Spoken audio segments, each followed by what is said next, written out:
Bueno, si les parece, arrancamos, Milton. Listo, doctora. Bueno,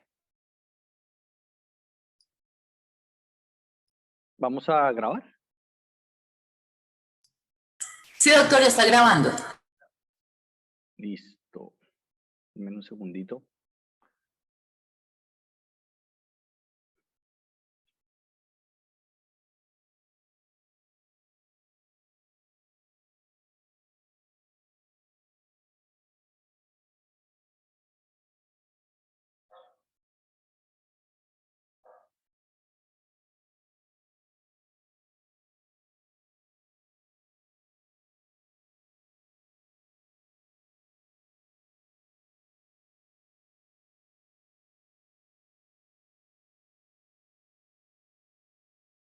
Bueno, muy bien. Muy buenos días para todos. Bienvenidos a esta sesión de conferencias del Colegio de Abogados de Minas, Petróleo y Energía. En esta oportunidad, con el doctor Alejandro Castañeda, actual director ejecutivo de la Asociación Nacional de Empresas Generadoras ANDEC. El doctor Castañeda en esta oportunidad nos acompaña con el tema desarrollos tecnológicos en la generación térmica en el contexto de la transición energética. Me voy a permitir leer algunas líneas sobre el perfil del doctor Castañeda, a quien de antemano y a nombre del Colegio de Abogados de Minas, Petróleos y Energía le damos las gracias por acompañarnos. Alejandro Castañeda es economista de la Universidad Javeriana, con maestría en economía de la misma universidad y máster en ingeniería financiera de la Universidad de Michigan en Estados Unidos. Como profesional, se ha desempeñado durante más de 20 años en el sector minero energético, ocupando diferentes cargos en el sector público, en el Departamento Nacional de Planeación, donde fue subdirector de Minas y Energía. Y como ya lo mencioné, desde hace 11 años ha sido el director ejecutivo de la Asociación Nacional de Empresas Generadoras ANDEC. Dicho esto, doctor Alejandro, pues le damos la bienvenida y le doy el paso entonces a nuestra presidente, a la doctora Adriana Martínez, para que también le dé la bienvenida. Gracias, doctora Adriana. gracias, doctor Milton. Estamos dentro del marco de conferencias sobre transición energética y se ha planteado una disyuntiva, digamos, para la opinión pública relacionada con si podemos continuar usando los energéticos fósiles o debemos rápidamente migrar hacia las energías renovables y descartar un recurso que para Colombia es tan importante como es el carbón. Quienes estamos en el sector minero sabemos que el carbón en sí mismo no es, como la gente lo considera, un recurso malo o que sea poco amigable con el medio ambiente. Entendemos que Colombia ha tenido históricamente problemas más tecnológicos en cuanto a la combustión del carbón y a su utilización debida. Y es por eso que resulta el día de hoy la conferencia del doctor Alejandro tan importante, porque él nos va a contar un poco cuál es el estado del arte y cómo existen posibilidades para nosotros no solamente usar nuestro carbón coquizable, sino el térmico también. Y frente a las coyunturas como la que hoy estamos viviendo mundiales, pues Colombia tiene algo que todos los demás países valoran. Entonces, bienvenido, doctor Alejandro, y listísimos para oír su conferencia tan interesante. Muchas gracias por la generosidad con el tiempo con el Colegio de Abogados. No, muchas gracias a ustedes por la invitación. Unos buenos días para todos. Al doctor Milton y a la doctora Diana, muy amables por esta invitación a compartirles un poquito la visión del gremio sobre estos temas. Como lo decían, digamos que la idea de la presentación y de la charla es contarles, digamos, dónde arranca Colombia desde el punto de vista de generación de energía eléctrica, qué tenemos, qué recursos utilizamos, cómo está compuesta nuestra matriz eléctrica, y luego ya meternos un poco a ver efectivamente de esos desarrollos tecnológicos en materia de generación de energía eléctrica, particularmente base térmica, como lo decían, qué hay en el mundo, digamos, cuál es como el estado del arte a nivel mundial, qué de eso, digamos, ya ha comenzado a implementarse en Colombia y finalmente, pues, digamos, de cuáles de las empresas que están en el país ya han comenzado a hacer inversiones relevantes en este tema. Al final, digamos que lo que tenemos es como una recopilación de esas inversiones desde el punto de vista de sostenibilidad y sostenibilidad ambiental y social. Y finalmente, como ya el cierre es analizar un poquito como otra vez el sector eléctrico, desde dónde está desde el punto de vista de emisiones, cuáles son las metas que tenemos y a dónde queremos llegar. Entonces, si me lo permiten, voy a compartir la pantalla. Ustedes me dicen, porfa, si estamos ok. Denme un segundo y ya arrancamos.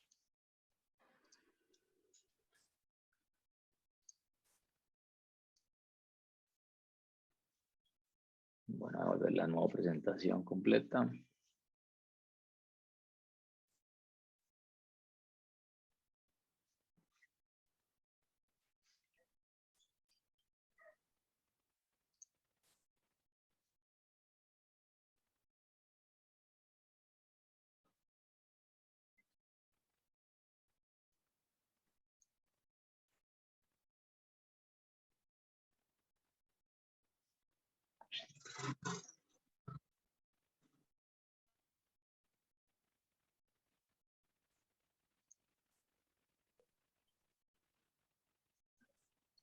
Listo.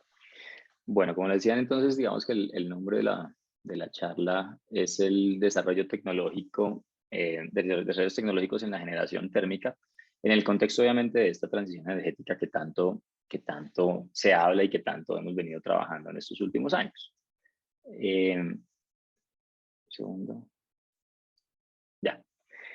¿Qué es ANDEC? Para los que no nos conocen, ANDEC es una asociación que reúne empresas de generación de energía eléctrica. En este momento son 12 empresas las que tenemos asociadas en ANDEC. Representan 29 unidades o centrales de generación de energía eléctrica.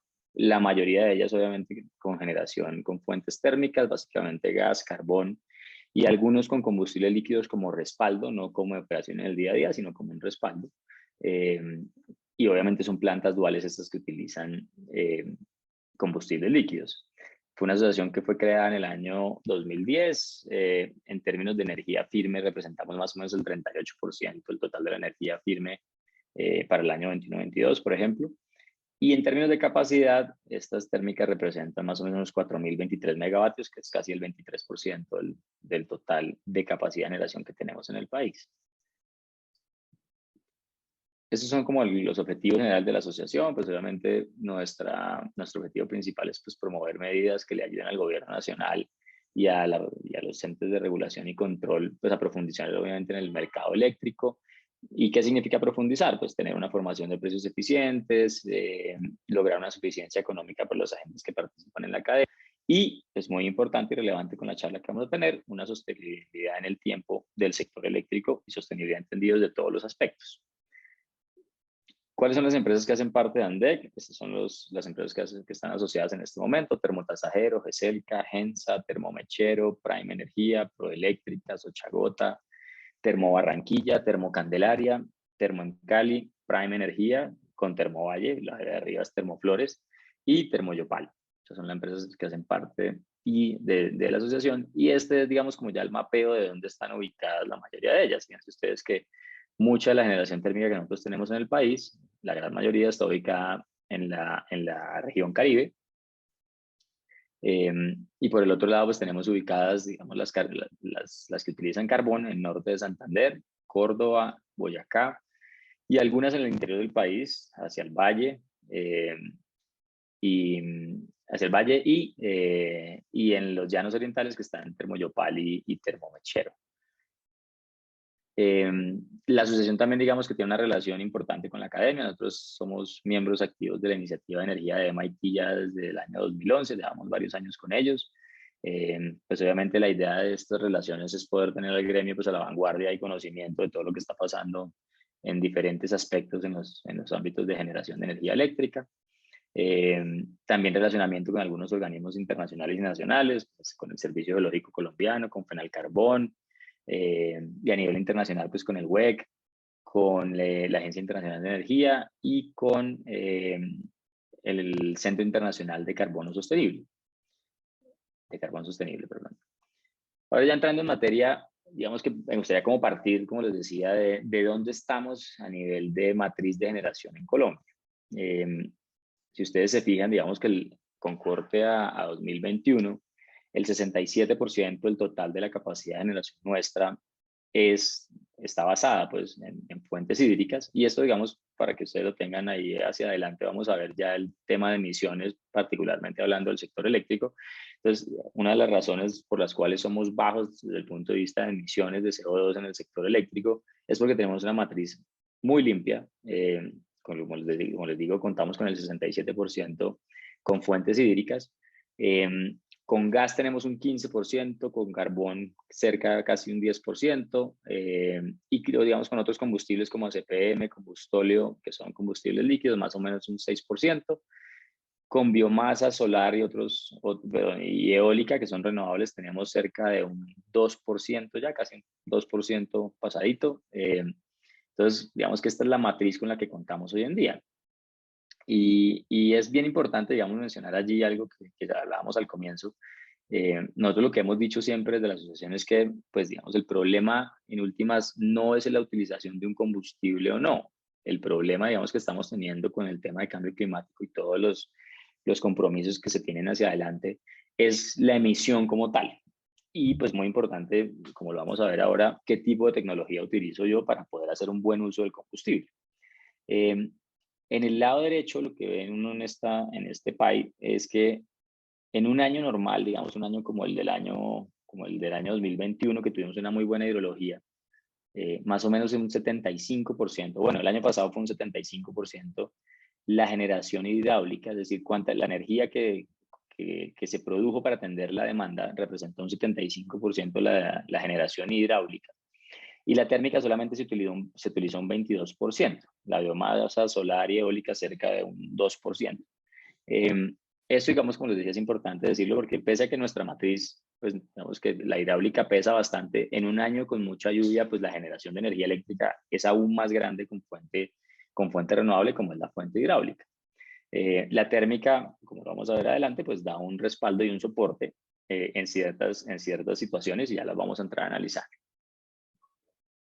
Entonces, esa complementariedad que hemos logrado en nuestro parque de generación en los últimos 25 años, perdón, en los últimos 25 años, desde las reformas del año 91, del año 94 ya, después del fenómeno del Niño, que pues, nos dejó en un racionamiento prolongado de cerca de 18 meses, pues digamos que lo que logramos acá es poder tener una matriz balanceada. ¿Y balanceada en qué sentido? Pues tener un recurso hídrico, pero también tener un recurso térmico que nos dé el soporte ante este tipo de situaciones. ¿Cuáles son estas situaciones?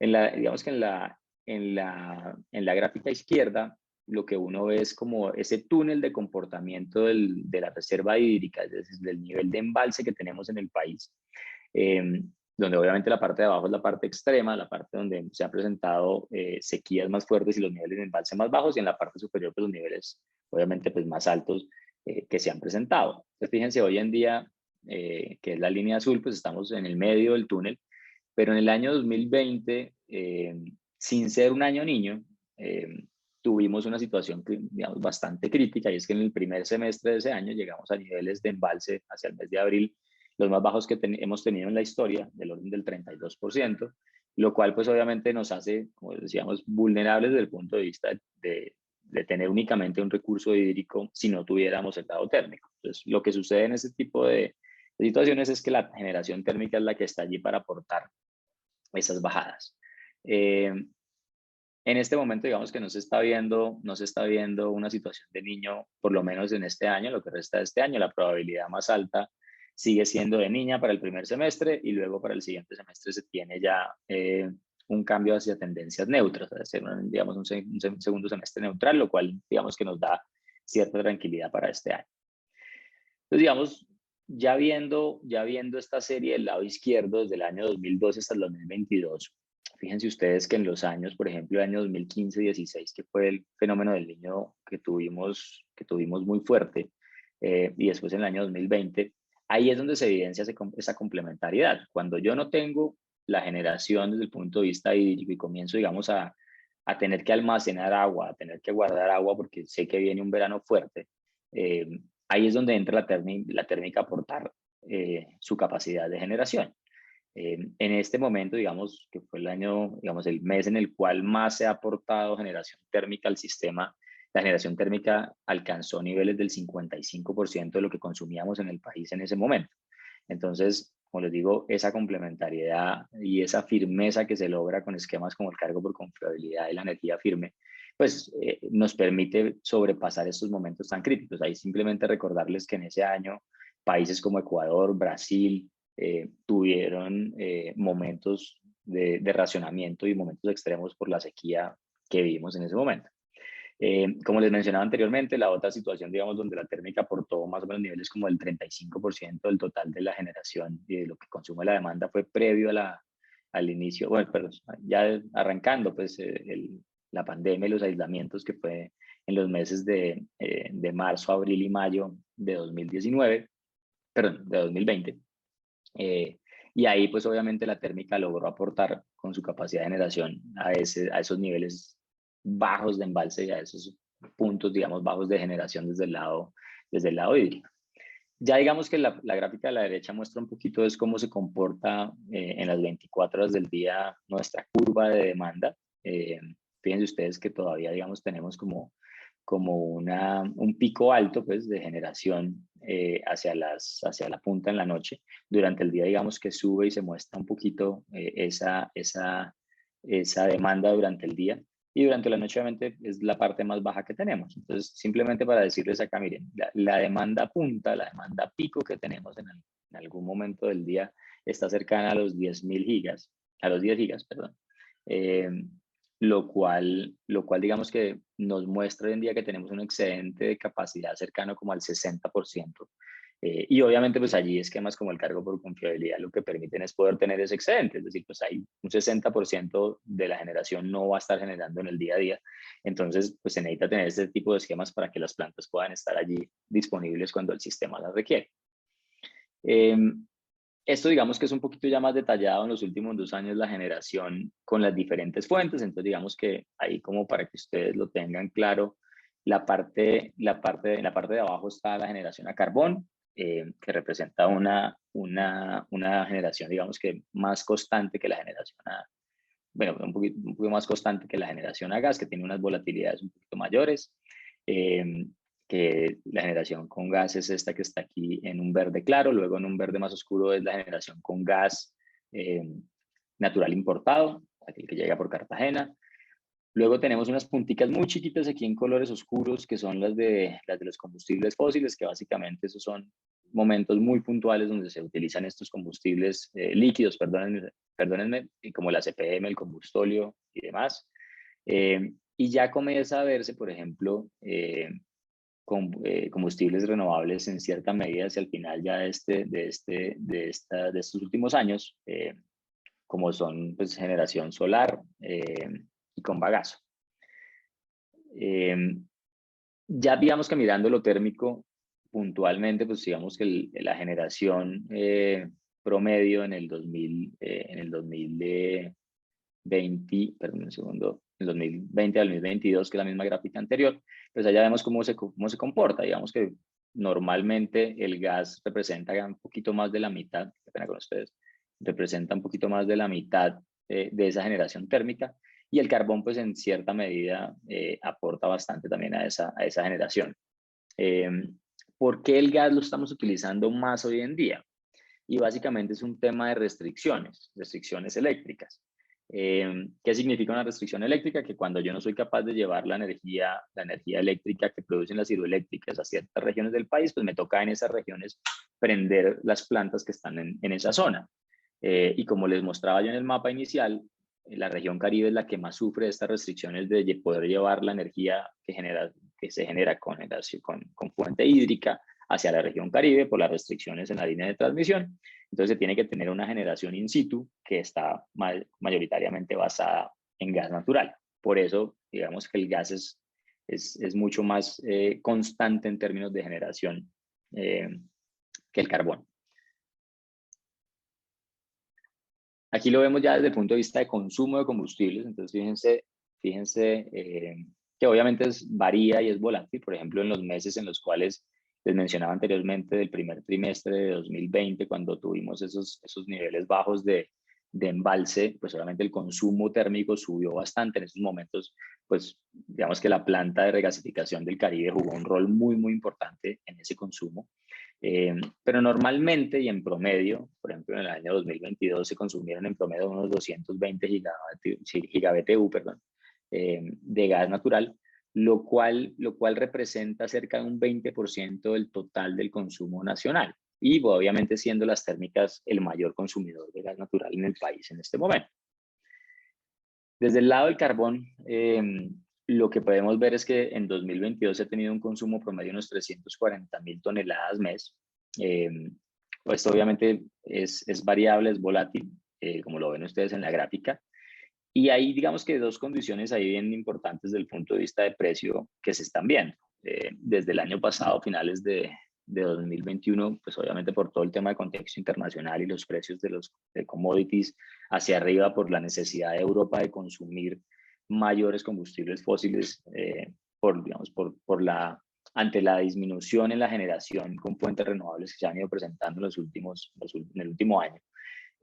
Pues obviamente esos precios de combustibles se dispararon y el carbón no ha sido la excepción. Digamos que pasamos, por ejemplo, en el interior del país pasamos de tener precios de carbón del orden de unos 140.000, 160.000 pesos por tonelada de carbón. En este momento pues estamos viendo ya precios en el interior del orden de 450.000, 500.000 pesos por tonelada. Y obviamente con referentes internacionales también muy altos como el carbón ápidos en niveles de 430, 440 dólares por tonelada, lo cual obviamente presiona esa producción interna. Y lo que hemos sufrido últimamente es precisamente, pues obviamente todos los productores lo que están tratando de hacer es sacar ese producto hacia exportación, y estamos viendo en algunos departamentos cierto desabastecimiento desde el punto de vista de carbón. Entonces es una situación que se está viviendo en este momento y estamos trabajando a ver cómo se puede mitigar esta situación. Desde el lado de combustibles líquidos, pues como les decía, es muy marginal nuestra generación con combustibles líquidos. Básicamente el mayor de ellos es el diésel y el segundo es el combustóleo. Entonces, digamos, es muy marginal esto. Como les decía, normalmente las plantas lo que hacen es que se respaldan los combustibles líquidos para utilizar posteriormente gas natural en el momento en que ya los llamen a generar de forma más frecuente. Y estas generaciones básicamente corresponden a pruebas que el sistema ordena hacer a estas plantas de generación térmica. Otro elemento, digamos, relevante que hemos visto recientemente es el tema de demanda. Cómo se ha comportado la demanda nuestra en este, digamos que post-aislamientos y ya en una fase de recuperación. Hasta primer semestre del año pasado, digamos que pues la demanda tuvo un choque importante. Digamos que pasamos de consumir más o menos unos 205, 210 gigavatios hora día en 2020, cuando comienzan los aislamientos. Previo a los aislamientos, ese es el nivel de consumo que teníamos. Y digamos, en los primeros meses de aislamiento eso llegó a disminuir casi hasta niveles de 160 gigavatios hora día.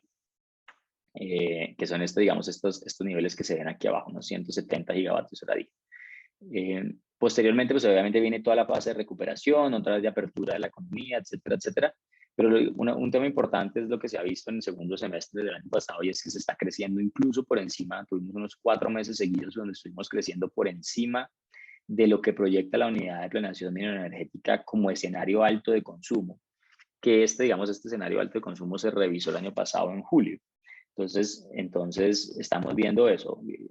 Los meses finales del año pasado, unos 4 meses seguidos, tuvimos crecimientos de demanda de energía por encima de este nivel.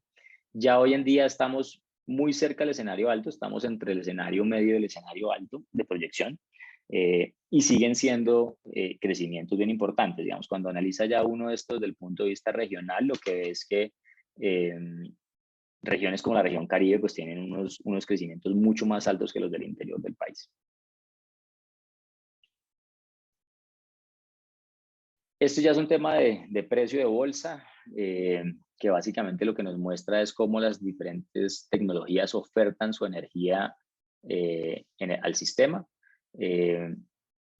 digamos que aquí lo relevante mencionar es lo que está en la parte superior, y es que pues obviamente el agua es la que determina y termina marginando en nuestro sistema, o termina determinando dónde se margina en el día a día. Fíjense ustedes que, por ejemplo, los precios de oferta del carbón son los más competitivos desde el punto de vista de generación térmica, ¿sí? Son además los que son referente para la formación de precio en contratos de energía. Fíjense ustedes que el mercado hoy en día de contratos está cercano a estas ofertas de carbón, cercano a los 210, 215 pesos por kilovatio hora. Y es una oferta relativamente estable, como les decía. Obviamente, pues aquí nos falta ver el impacto y el efecto de los últimos meses. Aquí estamos hasta enero, pero febrero, digamos que ya con el tema de carbón disparado, pues va a tener cierto efecto en la oferta de los generadores con fuente a carbón.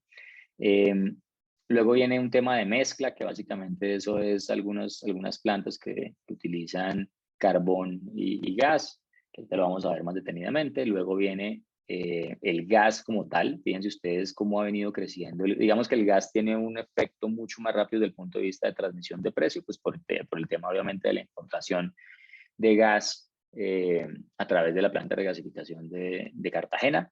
Entonces, pues obviamente se transmite mucho más rápido cualquier variación desde el punto de vista de precio internacional, pues se transmite mucho más rápido las ofertas de estos generadores. Y por último, pues vemos acá las ofertas puras y duras de combustibles líquidos, que están muy cerca pues al precio de escasez. Y obviamente, pues lo que hablábamos, normalmente los precios de bolsa lo que hacen es tener una volatilidad muy alta. Y fíjense ustedes cómo evolucionan los precios marginales, que viene siendo el precio del día a día en este contexto pues de oferta desde el punto de vista de los diferentes agentes. Ahora sí, metámonos un poquito en el tema de tecnologías, digamos, ¿dónde estamos en los diferentes momentos y estados pues de las diferentes tecnologías que se vienen desarrollando desde el punto de vista de generación, y algunas que también que son complementarias a la generación? Arranquemos por el tema de almacenamiento.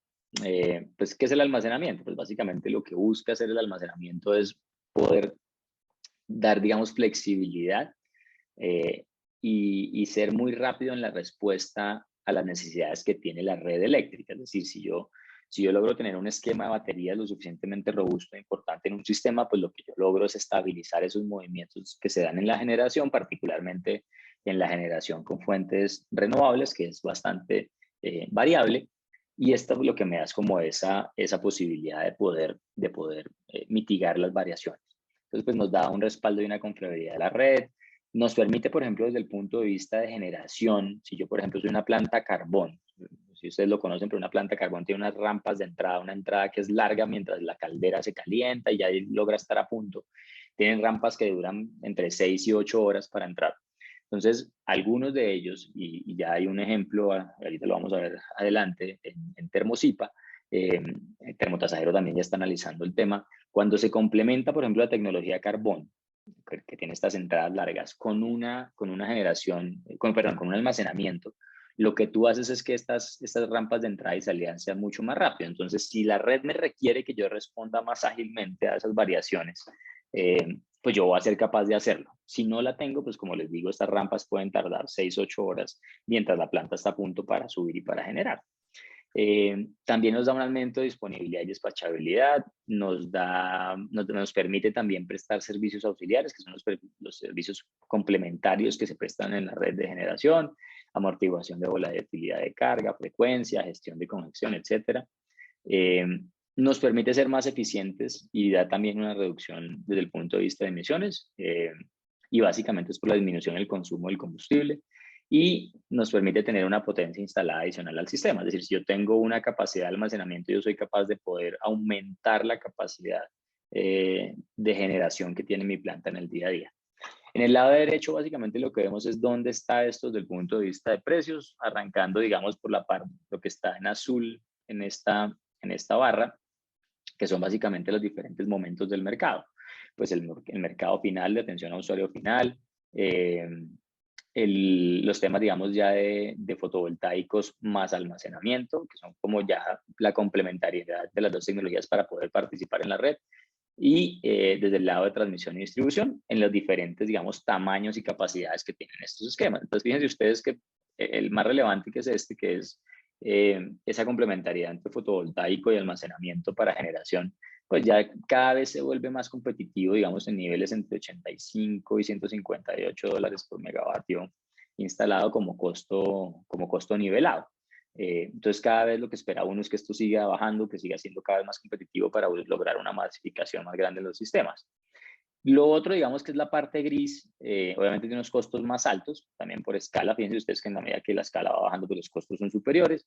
Y esto ya es behind the meter, es decir, es atrás del medidor, dentro de, por ejemplo, los predios industriales o los predios residenciales. Entonces, en la parte de arriba está comerciales e industriales, los dos, el 4 y el 5, y el 6 ya es para residencial, ya complemento de fotovoltaico y producción con solar para poder tener una autogeneración en sitio. Entonces, pues, obviamente los costos son superiores en estos niveles. Ya desde el punto de vista técnico, y no me quiero detener mucho acá para no quitar mucho tiempo en estos temas ya tan técnicos, hay diferentes tipos de almacenamiento. Pues tenemos tipos como el electroquímico, que son baterías BESS, que son como las más frecuentes, otros que se utilizan, digamos, sistemas de aire líquido. Desde el lado mecánico, pues tienes almacenamiento hidrobombeado, aire comprimido, aire licuado, almacenamiento térmico también que se da en reservorios de sales minerales, químicos con hidrógeno, con amoníaco, con metano, etcétera. Digamos, hay digamos, un portafolio de diferentes tecnologías desde el punto de vista de almacenamiento, unos más avanzados que otros, obviamente, y dependiendo la escala en la que vas a estar. Digamos que el ejemplo, ya para aterrizarlo un poquito en nuestro país, hay dos ejemplos acá en el país puntualmente. Uno ya en funcionamiento de operación a un nivel ya una escala grande, que es lo que les decía, en la planta Termosipa, que es de Enel. Es una planta de generación a carbón. Entonces, lo que buscaron con este almacenamiento, con estas baterías, es precisamente pues, disminuir los tiempos de rampa de entrada y salida de la planta de generación. Y obviamente utiliza un sistema de baterías BESS acoplado a la generación. Lo otro que estamos esperando es la entrada, pues, de este punto de almacenamiento en Atlántico, que se subastó el año pasado con una capacidad, si no me falla la cabeza, cercana a los 50 megavatios, que lo que busca precisamente es dar un poquito más de soporte y estabilidad en una región complicada desde el punto de vista de transmisión. Entonces, digamos que esto es generación más almacenamiento, el otro nivel es transmisión, y es el tercer nivel que veíamos en la diapositiva anterior.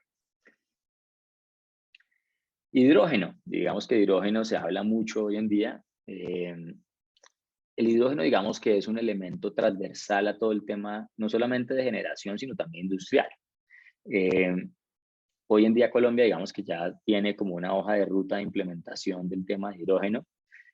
También, digamos que ya hay algunos pilotos que están avanzando, caso Promigas, caso Ecopetrol, en diferentes puntos de su cadena. Entonces, fíjense ustedes, como les decía, que el hidrógeno puede ser muy transversal a todos los elementos de la cadena, no solamente de generación de energía eléctrica, sino industrial, transporte. Es decir, es un energético bastante flexible y con muchos usos que pueden dar una mano en esta transición ahí hacia adelante.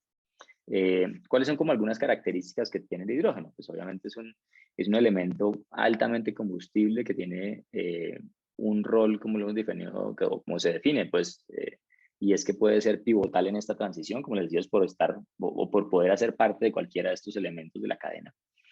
Y puntualmente, digamos, desde el lado termoeléctrico, bueno, qué pena con ustedes, ahí me faltó mencionar, ¿qué daría el hidrógeno? Pues mejoras desde el punto de vista de eficiencia energética, permite hacer hibridaciones, mezclas, digamos, de combustibles en diferentes procesos que también te ayudan a ser mucho más eficiente y optimizar lo que tienes. Obviamente, pues es un elemento que da sostenibilidad y podría llegar a dar una descarbonización completa de la economía. En un horizonte de tiempo que vemos nosotros que puede ser de 15, 20, 30 años. Digamos que puntualmente para el sector termoeléctrico hay varias cosas. Desde el punto de vista de combustible, obviamente, pues cambiarlo hoy en día, una fuente de combustión como el carbón o el gas al hidrógeno, pues es costoso. Hay algunos, ahí les pongo el ejemplo, digamos, de de Termoencale, que ha hecho unos análisis para poder migrar su planta completa a ser capaz de consumir hidrógeno. los costos podrían representar casi de 4 o 5 veces lo que costó la planta de generación como tal, para poderla migrar a hidrógeno. Sin embargo, pues sí hay otras cosas en las cuales se pueden utilizar. Por ejemplo, hoy en día GESELCA y Termoflores en Barranquilla tienen sistemas de refrigeración y lo están analizando para utilizarlo con hidrógeno, que básicamente se llama fluido de intercambio y almacenamiento de energía. También se pueden hacer combustibles sintéticos, como les decía, hibridación y mezcla de combustibles. Y también pues se podría crear en últimas un mercado de hidrógeno en diferentes eslabones de la cadena, como lo mencionábamos anteriormente, y obviamente en transporte. ¿Qué retos tiene, digamos, el hidrógeno y qué perspectivas? Retos, pues obviamente que se logre eficiencia energética y emisiones y reducción de emisiones en la producción. Poder lograr volúmenes altos, digamos. Obviamente todo esto que estamos hablando en el momento en el que está, en el estado en el que estamos, están hablando de niveles y de volúmenes bajos, entonces pues la idea es poderlo llevar y escalar de tal forma que esto sea mucho más económico. Se tiene algunos problemas desde el punto de vista de precombustión, pues es un combustible que tiene un bajo punto de chispa, pero tiene una alta velocidad de llama, entonces es un energético complicado. Obviamente, pues esto deriva hacia unos temas de seguridad que tienen que manejar. Hay que revisar muy bien los temas de infraestructura, si efectivamente la infraestructura de transporte de gas natural hacia adelante nos puede servir para llevar hidrógeno o mezclas de hidrógeno-gas. Obviamente, pues hay que pensar en un desarrollo de mercado, cómo lograr tener una diversificación en las fuentes de consumo, pero también en la oferta. Y obviamente, pues esto, la idea es que termine siendo mejorando pues la competitividad del sector eléctrico y el sector energético en general. Desde el lado de perspectivas, pues obviamente hay una oportunidad de crecimiento sostenible para el país en el sector energético. Para las plantas termoeléctricas, pues como lo hemos analizado, representa una oportunidad para reducir la huella de CO2 sin mayores cambios en su operatividad. ¿Qué se espera? Digamos, pues poder tener un cambio, un marco técnico y regulatorio oportuno y completo, lograr tener un desarrollo in-house de esa tecnología, y esos son como los elementos más relevantes. Al lado derecho, digamos que lo que les quiero mostrar es como un poquito la evolución en la parte superior, por ejemplo, la evolución de las rutas de producción de hidrógeno para el caso colombiano. Esto es tomado de la hoja de ruta del Ministerio de Minas y Energía, entonces fíjense ustedes cómo los diferentes tipos de producción de hidrógeno pues pueden llegar a ser competitivos en cierto momento, digamos a partir del año 2035 y posteriormente hacia adelante. Para producir hidrógeno a partir, por ejemplo, de la eólica en la región Caribe, producción de hidrógeno verde con fuentes fotovoltaicas en la región Caribe y andina, la azul es la gasificación de carbón, y en fin, digamos, eso es como las diferentes líneas que uno ve hacia dónde puede lograr esto. Y ya abajo, digamos, lo que se ve es como el costo nivelado de utilizar el hidrógeno, pues ya masivamente en la producción de energía eléctrica. Entonces todavía digamos que hay diferentes elementos los cuales los puede utilizar. En cuanto, pues digamos, esto es el costo nivelado para gas natural con captura y secuestro de carbono, para carbón con captura y secuestro de carbón, con captura y secuestro de CO2, perdón, y esto ya es generación con baja emisión para llegar ya, digamos, al otro lado hacia temas más ya de hidrógeno y demás. Como les decía, pues algunas experiencias de nuestros asociados pues, en sistemas de refrigeración como Termoflores, lo que les contaba de la evaluación que se está haciendo en cocombustión para la planta de gas natural como es Termovalle, unidades de gasificación de carbón, que es lo que tiene GESELCA hoy en día, es una planta que sus plantas utilizan carbón, entonces están analizando esa gasificación de carbón. Y al lado derecho, pues ya es como un timeline digamos, de cómo ha sido la evolución de los temas de hidrógeno en diferentes momentos. Algunas experiencias internacionales en Holanda con la planta No Magnum, es una planta de 1.300 megavatios que utiliza gas natural e hidrógeno. Hacia 2023 esperan tener esa combinación y utilizarla en un 100%. Y en Reino Unido un sistema de gas domiciliario en Leeds, que es como digamos, la punta de lanza ya hacia el final de la cadena de poder atender al usuario final, para tener un sistema de gas basado en hidrógeno completo. Hibridación, eso es lo que mencionaba yo, que digamos aquí se pueden dar muchas oportunidades desde el punto de vista de generación térmica para lograr esta mezcla de tecnologías y ser mucho más eficientes y obviamente pues tener una generación eléctrica que mejore la eficiencia y que aumente obviamente el impacto, o sea, mucho más amigable desde el punto de vista de impacto ambiental. Entonces ahí tiene uno diferentes cosas. Tiene pues la mezcla de carbón y biomasa, que es un tema que se viene trabajando ya desde hace varios años, que es básicamente el co-firing que vemos aquí al lado derecho, que es la mezcla de biomasa con carbón. Carbón y gas natural más hidrógeno, gas natural más hidrógeno, y haciendo combustibles sintéticos, generación para calentamiento, digámoslo así, Power to X, que son los temas que se vienen analizando y estudiando, CCUS y captura directa pues, de emisiones directamente antes de la salida. Entonces, como lo ven, hay muchas cosas que se vienen estudiando y analizando. Y la idea es, pues, desde el gremio estar muy, muy atentos para transmitir ese conocimiento a las empresas y en la medida en que esto sea factible desde el punto de vista económico, pues comenzar a analizar su entrada. Otro tema que es bien relevante, pues es la captura y secuestro de CO2. Digamos que desde el tema de incorporación de esta tecnología en la ley de transición energética, pues esto digamos que da como un mensaje de interés y obviamente pues da la señal para que los agentes comiencen a estudiar este tipo de tecnologías. ¿Qué busca la captura y secuestro de CO2? Pues básicamente es el retiro, la separación, almacenamiento, transporte, disposición y utilización de flujos de CO2 que provienen de actividades industriales y económicas, caso la generación eléctrica, la petroquímica, la refinación de combustibles, etc. Y pues obviamente retirar directamente y capturar ese CO2 para buscar una utilización posterior. Fíjense ustedes que la gráfica de la derecha muestra un poco como la evolución en los últimos años de cómo ha sido esta tecnología. Estos puntos verdes básicamente son estudios ya en las facilidades. ¿Perdón? Les decía que estos puntos verdes son como los estudios que se han hecho ya detallados en diferentes niveles, en diferentes lugares del mundo.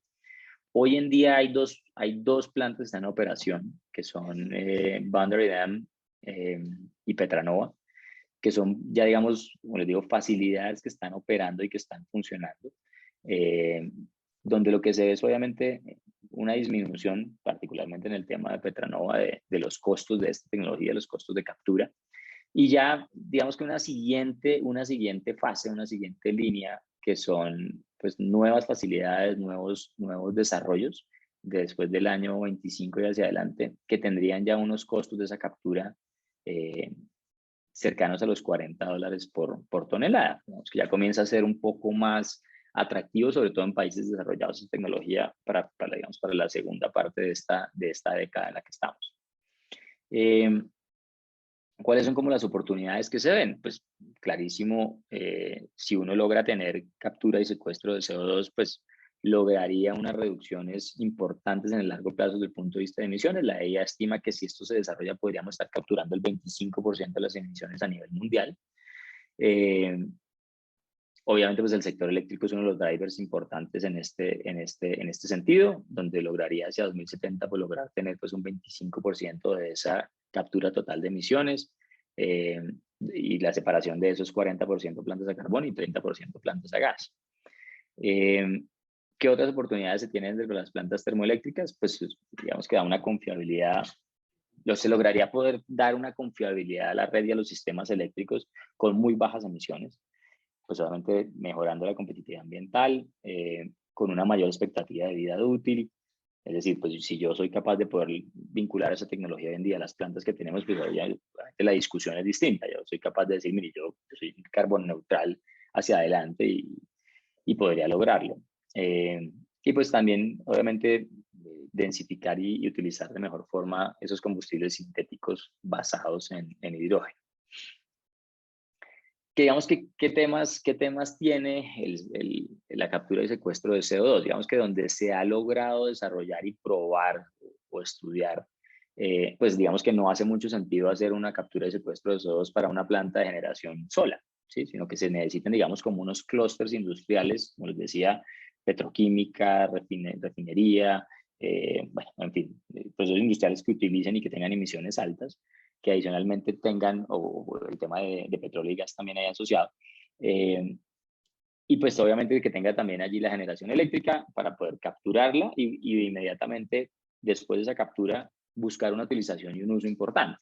Entonces, pues digamos que se han identificado algunas zonas donde puede ser relevante el tema, obviamente la región Caribe, Barranquilla, Cartagena, en la región central. O sea, hay como diferentes clústeres que uno podría pensar que pueden ser targets para comenzar a probar esta tecnología en los años venideros. Ya digamos que ya en temas un poquito digamos, un poco más tangibles a estos temas que son pues, importantes, pero se ven de mediano y largo plazo. Hay otro tipo de cosas que se vienen trabajando y que se vienen implementando ya en Colombia.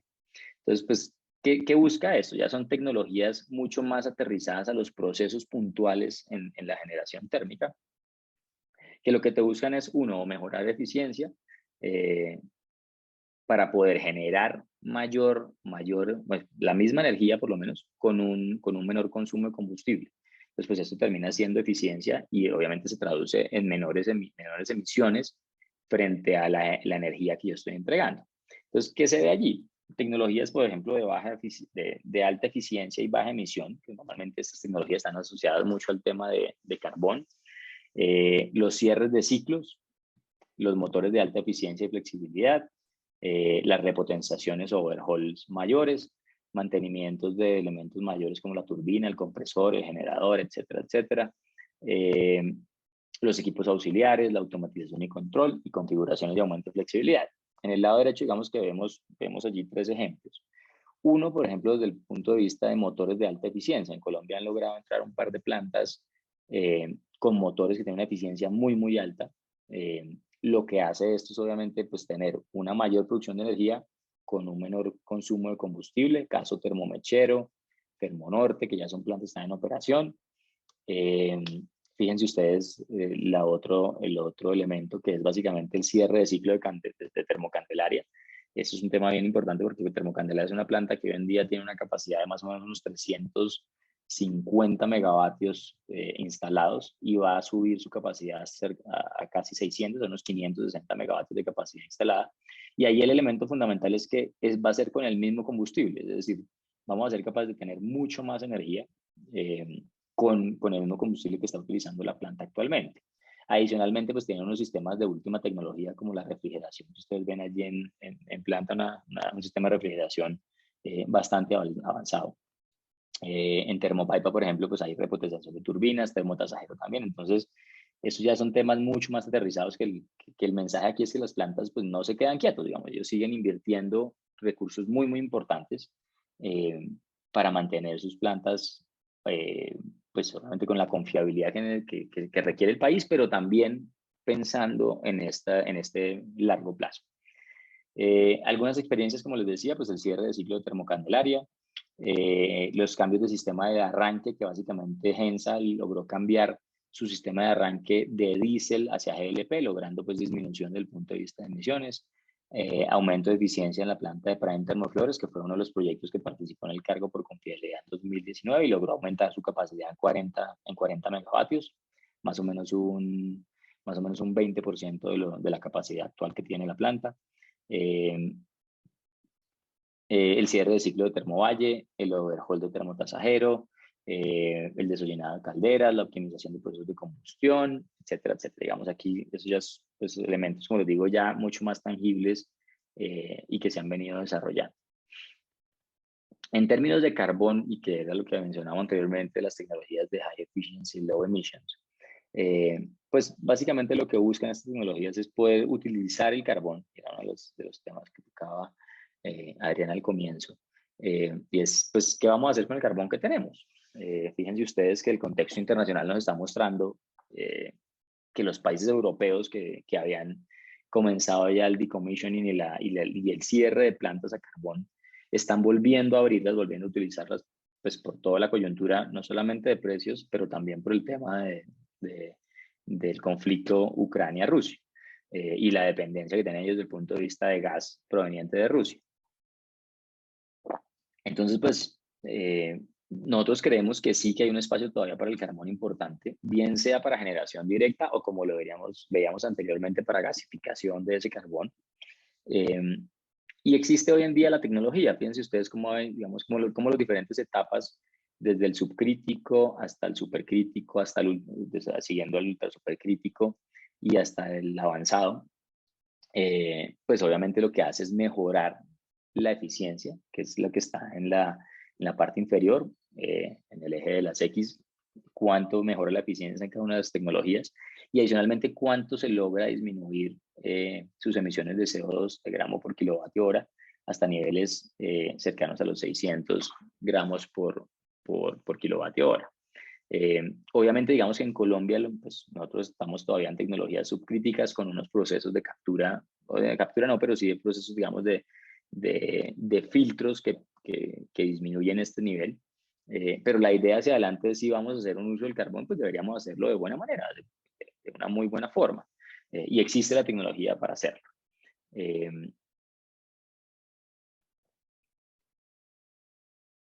Entonces, digamos, este es otro elemento que hablamos anteriormente, la gasificación del carbón, que es básicamente lograr la síntesis del carbón para lograr gas natural a partir de carbón, coque, de biomasa. Y pues obviamente pues como Colombia tiene unos pros bastante importantes allí. Pues uno, la disponibilidad del insumo. Tenemos reservas de carbón para casi 100 años o más de 100 años. Tiene un balance de emisiones negativos, tiene una diversidad en los usos del producto, tiene una posibilidad de integración con ciclos de gas, tiene una posibilidad de producción de H2, pues de hidrógeno asociado al carbón. Contras, pues, obviamente hay que mirar los temas de disposición de cenizas y herramientas residuales y obviamente pues es un proceso energéticamente intensivo, o sea, se necesita mucha energía para lograr esta transformación. Entonces hay que esperar, digamos, el desarrollo tecnológico que me permita hacerlo de mejor manera y sea costo eficiente. Digamos que ya es una gráfica final pues, de las diferentes tecnologías en sus costos nivelados, comenzando por el carbón, el gas, la nuclear, todo, digamos, todo el array, todo el portafolio de generación renovable solar, eólica y solar, tanto onshore como offshore, solar fotovoltaica, solar para elementos comerciales, solar residencial, luego, digamos, la hidro. Y fíjense ustedes, pues lo que ve uno es que esta gráfica cada vez, digamos que antes se veía, hace unos 10 años se veía mucho más dispareja, se veía, obviamente las renovables por aquí mucho más arriba, ya han logrado entrar, digamos, a ser mucho más competitivas frente a las fuentes convencionales. Y pues, digamos, la gran expectativa es lograr, por ejemplo, que estos de la derecha, como la generación a carbón, captura y secuestro, pues logre ser cada día más competitiva y se meta pues dentro de esta competencia pues tecnológica mucho más activamente. Fíjense ustedes que un elemento como la nuclear pues termina siempre siendo bastante eficiente tanto desde el punto de vista ambiental como desde el punto de vista de costos, obviamente pues con las implicaciones que tiene uno de residuos hacia adelante, pero pues aquí el mensaje es, miren, y se lo escuchaba, digamos, al gobierno Biden recién entró, uno no puede desechar nada, digamos, de este portafolio. Es decir, yo creo que lo peor que uno puede hacer como país es decir, mire, yo no quiero más carbón, yo no quiero más petróleo, como algunos candidatos lo han mencionado, porque en últimas, pues fíjense lo que está pasando en Europa, cuando uno comienza a perder su autosuficiencia o la capacidad de poder tener diferentes fuentes de generación y depender mayoritariamente de alguien más, pues comienza a enredarse y sus costos, digamos, y competitividad comienza a verse afectada. Hoy en día estamos viendo precios de generación de energía eléctrica en Europa cercanos a los 400, 450 euros por megavatio, lo cual pues es una locura para un país como el nuestro, es decir, nosotros no aguantaríamos un nivel de precios tan brutales como se están viviendo en Europa. Entonces, digamos, como les decía, el mensaje aquí es, yo creo que uno no puede cerrarse a ninguna de las tecnologías ni ninguna de las fuentes de energético. Lo que tiene que tener es claro cuál es el mejor uso que se le debe dar a cada uno de ellos, obviamente con ese objetivo de llegar a ser carbono neutrales en el año 2050 y lograr una reducción de emisiones importante. Pero ese, digamos, es como la salida. Yo no puedo poner todos los huevos en la misma canasta porque al final del día, si esa apuesta me sale mal, pues nos va a salir mal a todos como conjunto. Entonces, yo creo que cada país arranca con unas condiciones dadas, con una oferta de energéticos y no puede, digamos, no puede hacer caso omiso de ella. Y hay que buscarle salidas a esos combustibles como el carbón que tenemos nosotros, bien sea para generación eléctrica, bien sea para gasificación futura, pero nos toca seguir analizando y mirando qué hacemos con esa fuente que tenemos de recurso importante en nuestro país. Eso simplemente es un resumen de todo lo que hablamos para que lo tengan ustedes ahí ya como un recuento que se los dejo ahí pendiente. Digamos que ya algunos elementos más de funcionamiento de mercado y operación que creo que son importantes mencionarlos, es que nuestro sector eléctrico y nuestro mercado eléctrico, digamos que se ha venido quedando desde el punto de vista de hacerse cada vez más completo. ¿Qué significa esto? Que yo, por ejemplo, como sector eléctrico, digamos que todavía me falta por desarrollar esquemas como el mercado intradiario, el mercado de balance, que son, y el momento pues de la operación en tiempo real, que son mercados que me dan mucha más flexibilidad y lo requieren las tecnologías. Pues obviamente, si yo soy un generador con fuentes renovables y me faltan este tipo de mercados al final, pues voy a estar cada vez más expuesto a tener que compensar o mitigar mi variabilidad en la generación a través del mercado y eso me sale mucho más costoso. También digamos que nos falta desarrollar un poquito a nosotros esta profundización del mercado de contratos de largo plazo. Entonces, digamos, esto simplemente para decirles que toda esa tecnología lo que requiere es tener una flexibilidad desde el punto de vista del mercado, tenerlo mucho más completo para que la gente pueda actuar en los diferentes elementos de la cadena. Como les decía, pues un tema, por ejemplo, de mercado de capacidad, que es el mercado de cargo por confiabilidad, es fundamental para las plantas pico y para las plantas térmicas. Es decir, estos ingresos me dan ese soporte y ese balance de poder tener un exceso de capacidad suficientemente alto como el que tenemos en el país del 60% para mitigar esos efectos, digamos, de variación climática como el fenómeno del Niño. También desde el lado de renovables, pues necesito tener contratos de largo plazo para cerrar y para hacer mucho más efectivo esa entrada y esa masificación de renovables. Y obviamente en tiempo real también necesito tener alternativas y cada vez más cercana a la operación. ¿Qué estamos viendo, digamos, en los próximos 2-3 años? Estos son los proyectos, digamos, de generación que están considerados en los estudios de largo plazo de XM, que se está viendo para entrar en los próximos años. Fíjense ustedes que arrancamos pues obviamente por Ituango, que pues tenemos la expectativa todos que entre en operación este año, y una planta pequeña, una PCH que se llama PCH La Chorrera, que entró en operación el año pasado, perdón. Desde el lado térmico tenemos varios proyectos andando. Tenemos pues el cierre del ciclo de Termocandelaria, que ya lo mencionamos anteriormente, que agregaría 230 megavatios de nueva capacidad, y Tesorito, que es una planta nueva que está ubicada en Sucre, lo cual, digamos, pues nos daría 400 megas que estarían entrando este año a finales en segundo semestre de este año. Tenemos plantas pequeñas también allí, como Huawei y Termorrubiales, y Termocaribe 3, que tenemos pues la expectativa que entre en operación también este año. Algunas térmicas menores y de cogeneración, que son plantas pequeñas que deberían estar entrando en operación, entraron en operación, perdón, el año anterior, que son básicamente, pues, como les digo, plantas de cogeneración.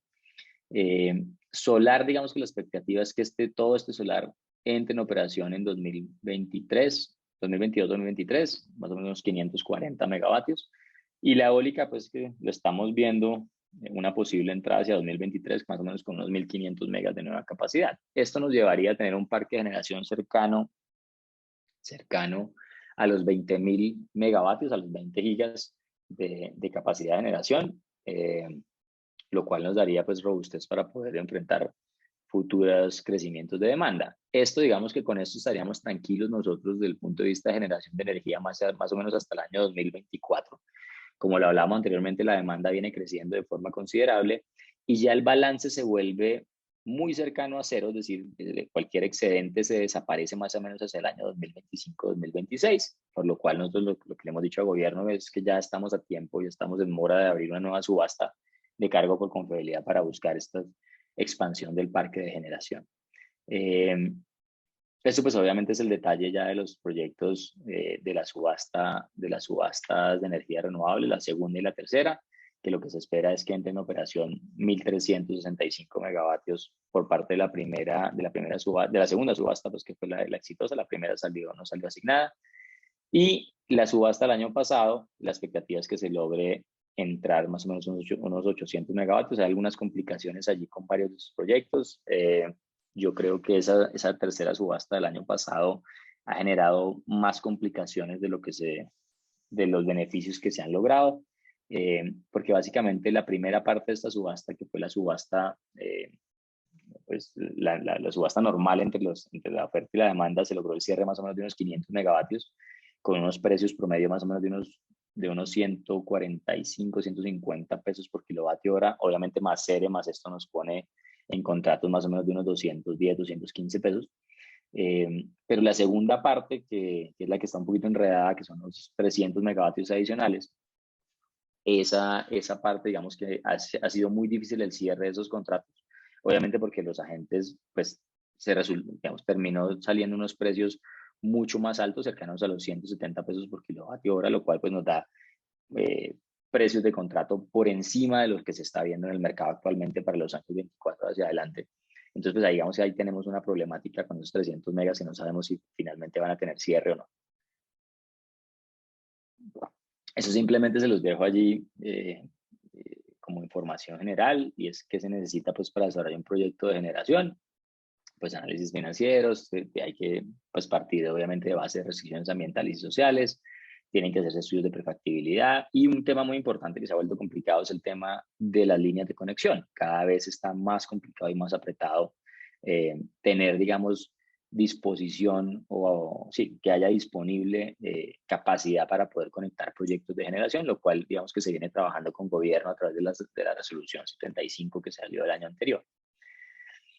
Ya para cerrar, digamos, lo que veníamos hablando, ¿cómo se ve el tema desde el punto de vista ya de inversiones y recursos que aportan estas plantas de generación térmica al país? Pues obviamente por diferentes conceptos desde el punto de vista impositivo, pues se hacen unos aportes importantes al fisco nacional.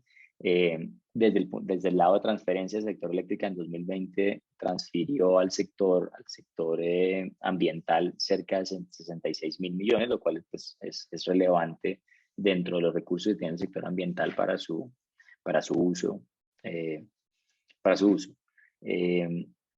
Esto pues obviamente son programas que se vienen desarrollando desde el lado social por parte de las empresas en temas como educación, como generación de empleo, bienestar y salud, apoyo comunitario, seguridad, en fin. Entonces eso hace parte, digamos, de unos informes que estamos sacando desde el gremio, que se llaman los informes de sostenibilidad del gremio, que lo estamos básicamente haciendo lo que estamos haciendo allí es recopilando la información de todos los asociados y presentándolo pues a los diferentes stakeholders, este informe de todas las prácticas que vienen desarrollando las empresas en estos diferentes elementos. Eso es un tema bien importante y es ya la gestión ambiental y ecoeficiencia. Fíjense ustedes que las inversiones en el año 2020 de estas plantas, de estas 12 empresas, se lograron inversiones en el año 2020 cercanos a los 890.000 millones de pesos. ¿En qué? En todo lo que hemos venido hablando, digamos, en temas de eficiencia energética, en los sistemas de combustión, en enfriamiento, en ajustes operativos, en la misma expansión, los cierres de ciclos como el de Termocandelaria, en fin, digamos, eso para decirles que las inversiones que se hacen en estas plantas no son menores, son inversiones relevantes, porque pues, digamos, muchas veces uno escucha y se vuelve una verdad de apuño a algunas cosas que se dicen en el día a día, y es que estas plantas son plantas que ya son obsoletas, que son plantas que ya cumplieron su vida útil, que deberíamos sacarlas del mercado, etcétera, etcétera.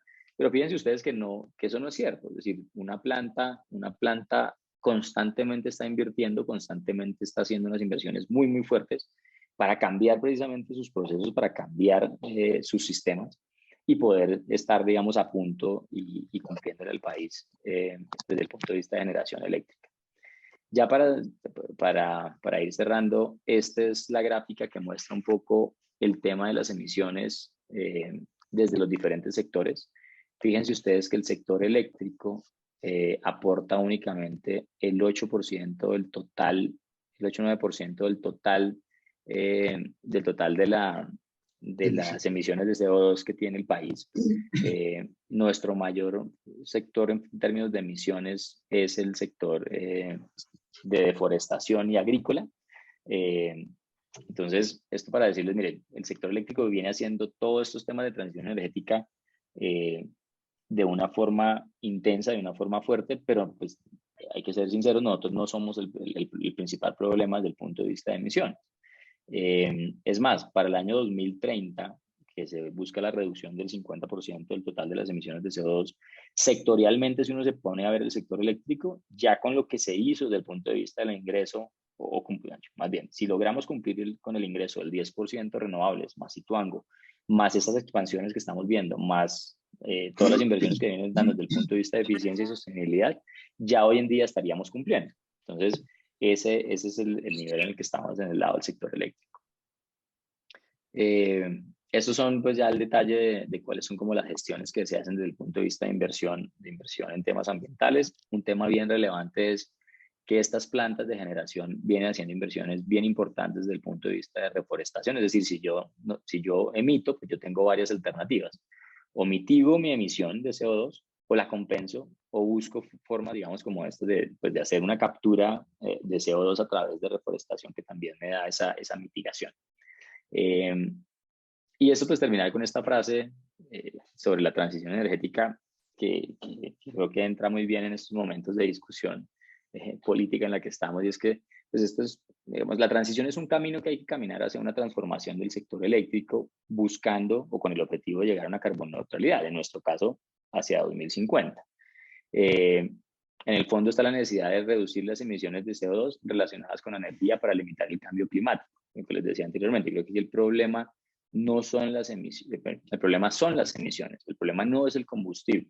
Y Colombia, pues, digamos, no es una economía pues de primer mundo, es una economía emergente donde tenemos necesidades muy, muy altas, y pues pensar uno que es capaz de cambiar de la noche a la mañana su matriz energética o su matriz eléctrica, pues va a requerir unas inversiones muy, muy altas, lo cual pues no es viable, como les digo, hacerlo de la noche a la mañana, sino esto tiene que irse haciendo de forma gradual, sin digamos que sin desconocer el punto de arranque y dónde estamos iniciando esta transición, y es pues con qué energéticos tengo y con qué cuento.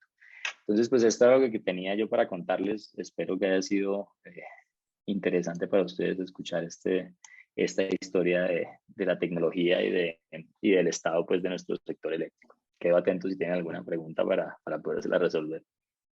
Muchas gracias, Alejandro. Muy interesante. Y el tu último mensaje es más importante. El problema son las emisiones, no son los combustibles. Nosotros, además, en el lenguaje común de la gente en relación con el carbón, hablan no de la carbono neutralidad, sino del carbón neutralidad. O sea, partimos desde la más base de ignorancia del tema. Y entonces, pues esto que nos has contado, además, yo por lo menos en lo personal no tenía idea de que nuestras plantas ya estaban haciendo esas inversiones tan importantes. Hay preguntas, voy a dejar a Milton a cargo de la moderación. Te agradezco inmensamente nuevamente tu generosidad con el Con mucho gusto. Yo me tengo que retirar porque tengo una reunioncita en unos 5 minutos, pero muchas gracias de nuevo, muy interesante. Con mucho gusto. Bueno, muchas gracias, Alejandro, también por ese panorama que nos diste, además, sobre el estado de la generación eléctrica en Colombia. Vamos a ir hasta las 9:30 para respetar el tiempo de todos, y tenemos entonces 2 preguntas aquí en el chat, 3 en realidad, que me va a permitir leer las 2 primeras porque están relacionadas y después ya la segunda. Entonces, la primera pregunta es, en materia regulatoria en particular, hemos visto que el gobierno ha estado a la vanguardia de crear hojas de ruta con una lista de deseos. de lo que queremos llegar a ser. No obstante, tenemos poca regulación y nuevamente la tecnología avanza a pasos agigantados. ¿Nos podría dar una visión de cómo debería desarrollarse la regulación frente a lo que existe hoy y lo que esperan los generadores?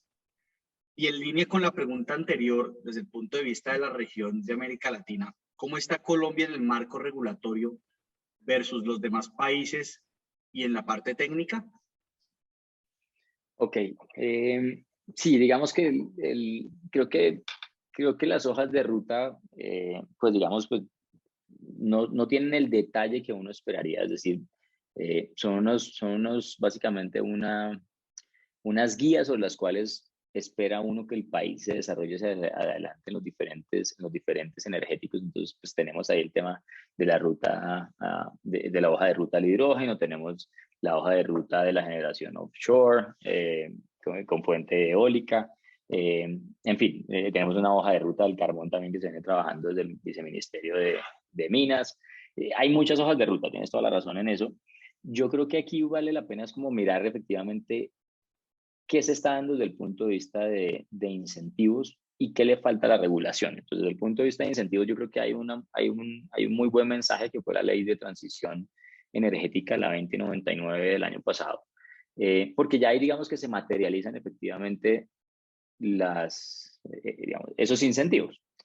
Por ejemplo, en la captura y secuestro de CO2, en el tema del hidrógeno, pues hay unos incentivos desde el punto de vista tributario que pueden llegar a ser interesantes. Creemos nosotros que pues estos incentivos todavía están lejos para lograr cerrar una tecnología como la de captura y secuestro de CO2, porque lo veíamos que es muy costosa, o sea, $40-45 para lograr esta tecnología, pues todavía son muy lejanos frente a lo que tenemos hoy en un mercado, pensando en un mercado de CO2 de $5-8, pues estamos muy lejos. Y lo que lo que se ha visto a nivel internacional es que no solamente basta con incentivos tributarios, sino también, digamos, otros países que han logrado la incorporación o están en proceso de hacer, por ejemplo, inversiones del lado de captura y secuestro de CO2, incluso ellos mismos tienen que generar unos subsidios básicamente a ese desarrollo de la tecnología. Entonces, yo creo que Colombia ha sido exitoso desde el punto de vista de incorporación, por ejemplo, de energías renovables, es porque no corrió como corrió otros países a dar subsidios para poder desarrollar una tecnología o incorporarla a su matriz. Es decir, las tecnologías renovables han entrado a nuestro sistema sin subsidios, han entrado básicamente porque son competitivas hoy en día. Entonces, pues eso es relevante tenerlo en consideración para no llegar allí. Desde el punto de vista de regulación, si tú te fijas ahí en la diapositiva, yo creo que sí falta mucho el tema desde el lado eléctrico de completar el mercado. ¿Buscando qué? Buscando flexibilidad. Hoy en día, como les decía yo, una planta renovable tiene su mayor riesgo es que se desvíe frente a la generación que espera en el día a día, ¿sí? Entonces, cuando yo valoro en el largo plazo el tener que estar mitigando esas variaciones de mi generación, pues termina siendo muy alto el costo que tengo que pagar por esas desviaciones. Si yo tuviera la forma de gestionarlo, digamos, completando el mercado y haciéndolo mucho más diverso, pues me gano flexibilidad y le daría flexibilidad a estos tipos de generación, donde también pues esto beneficiaría a otros tipos de generación como la generación térmica y en general se vuelve un mercado mucho más eficiente. Entonces creo que desde el punto de vista regulatorio sí nos falta complementar el mercado y completarlo, más que complementarlo es completarlo. Tener todo esto que veníamos desarrollando, tener también un tema de contratos de largo plazo, no a través de subastas, sino a través, digamos, ya de mecanismos regulatorios como la resolución 114 que busca tener la forma, digamos, de que los mismos agentes busquen estos contratos de largo plazo y se den entre ellos. Entonces yo creo que ahí sí falta algo allí. Y yo creo que desde el punto de vista de marco regulatorio frente a otros países, yo creo que sí Colombia puede estar un poquito más avanzado, pues obviamente en Latinoamérica. Pero como te digo, creo que nos falta un pedazo adicional y es, pues todo esto está en leyes y en temas un poquito altos desde el punto de vista de irlos decantando. Falta el siguiente paso y es ya el desarrollo de las leyes, por ejemplo, el desarrollo de la ley, ¿no?, de 2099 y ya comenzar a ser mucho más explícito de qué se tratan esos incentivos, cómo los vamos a trabajar, cómo los vamos a dar, en qué condiciones, etcétera, etcétera, para que la gente comience a valorarlos dentro de sus proyectos. Alejandro, en esa línea hay una pregunta relacionada con los incentivos. Se conoce que las industrias mineras y de hidrocarburos van a calificar para beneficios tributarios de la Ley de Transición Energética. ¿Hay alguna idea de esto cuándo podría pasar? Buena pregunta, no te sabría la respuesta. La expectativa que nosotros tenemos es que esto se dé por lo menos en el próximo año, es decir, yo no creo que esto tarde más de eso, no debería tardar más de eso, es más bien la esperanza que todos tenemos. Porque como les digo, la ley pues habla de líneas gruesas de qué se da, de cómo se daría, pero falta el detalle, como siempre. El problema está en los detalles. Y aquí sí nos falta tener mucho más claro esto hacia dónde va. Digamos. Yo esperaría que si este gobierno alcance a dejar algunas líneas generales o las primeras líneas pues, del desarrollo ya vía regulatorio de estas leyes, pero sí nos va a quedar faltando y hay que trabajarlo también en este empalme pues, de gobierno para que esto se dé de forma rápida en el siguiente gobierno. Ok. ¿Ha visto un cambio en la presencia de nuevos actores en generación con la introducción de los proyectos de renovables? ¿Qué ventajas y desventajas ve de cambiar un mercado oligopólico con pocos actores y abrir el mercado a actores tan diversos? Yo creo que, creo que es óptimo, es decir, en la medida en que yo tenga mucho más actores desde el punto de vista de generación, pues esto redundará en ser mucho más eficientes y más competitivos desde el punto de vista de precios y de mercado, pues, para el usuario final. Fíjate que yo ahí tengo una duda grande y es qué tanto hemos logrado diversificarlos desde el punto de vista de actores. ¿En qué sentido? Hemos logrado tener desarrolladores, hemos logrado que la gente venga, estudie, analice, tenga el proyecto, entre en una subasta, lo gane. Pero fíjate que al final del día, cuando ya viene, digamos, como el deployment de capital y de deuda para poder desarrollar el proyecto, ahí nos estamos quedando cortos. ¿En qué sentido? Que ya el que lo desarrolló termina más bien es vendiéndolo y saliendo y desarrollando otro. Entonces, digamos que esa diversificación de agentes no se ha dado. Creo yo que ahí nos falta algo. Desde el punto de vista de financiamiento, por ejemplo, pues estos son proyectos que se van a remunerar en pesos. La mayoría del financiamiento que se consigue renovables viene de afuera o se trae de afuera, bien sea por equity, bien sea por deuda. Entonces, pues los bancos son un poquito temerosos frente a nuevos agentes. Entonces, con esto lo que quiero decir es que la mayoría de los proyectos que estamos viendo son proyectos que se desarrollan casi siempre contra balance de las compañías y pues terminan siendo las existentes las que tienen la capacidad y la fortaleza de poderlo desarrollar desde el punto de vista de balance. Y creo que, si no me falla la cabeza, el único que se ha dado desde Project Finance ha sido un proyecto chiquito de unos 19 megas. Es decir, esto para decirles, yo creo que sí nos falta un pedazo, pues, desde el punto de vista de financiamiento local, que termine dándose mucho más, para que, digamos, para que logre masificarse y logre lo que mencionaba la pregunta, y es poder tener mucho más diversificado nuestro mercado desde el punto de vista de agentes. Bien. Y para terminar, estas dos últimas preguntas relacionadas con el tema bastante, digamos, polémico recientemente con la conexión a la red. ¿Cómo el Estado puede solucionar el problema de los certificados de conexión? Donde hay una serie de proyectos fantasma que llenaron las capacidades de las plantas y otros reales que no logran este certificado. Y en esa misma línea, otra pregunta, teniendo en cuenta la limitación de accesos a la red nacional, ¿es posible que la CREC y la UDME regularan la posibilidad para que los proyectos pudieran montar subestaciones y redes que se conecten a la red nacional? Ese es nuestro principal enredo, creo yo. Es decir, creo que el tema de capacidad de conexión en nuestro país, y lo mencioné en la presentación, estamos enredados. Yo creo y espero que la resolución 75, digamos, que organice un poco ese tema. Tengo mis dudas desde el punto de vista personal por una razón, y es que cuando yo vuelvo y centralizo todo en una misma agencia, que es la UDME, pues puedo, digamos, que terminar quedando retrasos porque las solicitudes no son menores, es decir, no son pocas ese tipo de solicitudes. Si uno se pone a ver la regulación y la estudia, pues la 75 un poquito más en detalle, ve que sí hay ciertos mecanismos de salida para estos atascos. Por ejemplo, si yo soy un proyecto, digamos, que tengo cargo por confiabilidad o que me gané en una subasta de contrato de largo plazo y ahí está la capacidad y no la están usando y no se ve que hay un desarrollo del proyecto, pues yo podría entrar por delante temporalmente mientras el proyecto, si efectivamente se va a desarrollar, ya digamos que se compromete y pone las garantías y demás.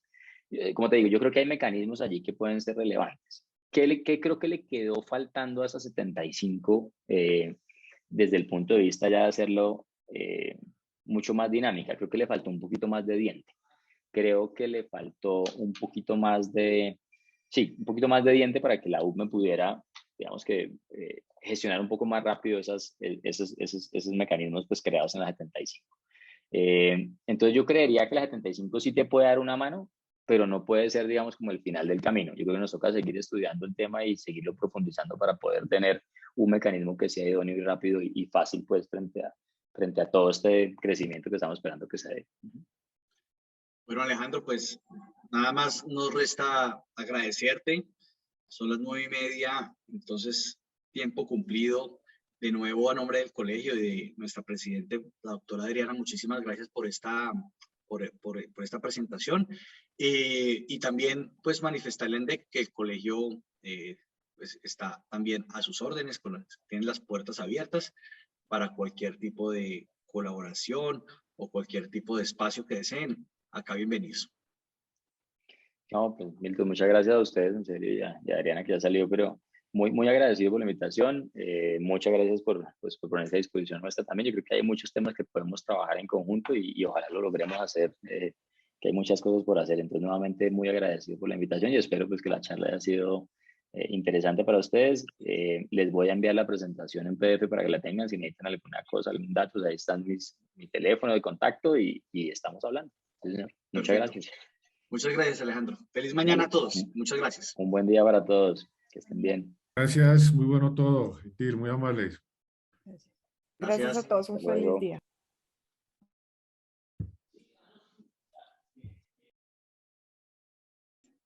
Gracias.